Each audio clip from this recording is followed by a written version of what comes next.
melakukan pemblokiran, menyuruhlah kalian lewat di sini. Sejumlah pengemudi angkutan batubara yang bergabung dalam Aliansi Masyarakat untuk Keadilan Sumsel menggelar unjuk rasa di halaman kantor Gubernur Sumsel. Mereka meminta Gubernur Sumsel menindak aksi premanisme yang diduga dilakukan salah satu perusahaan sawit pada pengemudi angkutan batubara. Aksi premanisme itu dilakukan dengan menutup jalan secara sepihak dengan menanam sawit di jalan tersebut.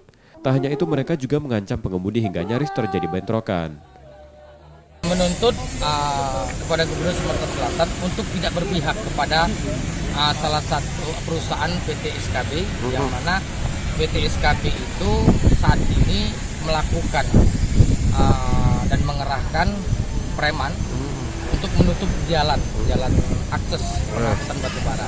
Nah, ranah-ranah ini tidak bisa kita selesaikan hari ini di tempat ini, maka saya yakin Pak Gubernur melalui aspirasi rekan-rekan semua akan membawa permasalahan ini ke forum yang lebih besar, mengumpulkan semua pihak-pihak terkait untuk dibahas sehingga tidak ada pihak-pihak yang merasa tidak mendapatkan keadilan.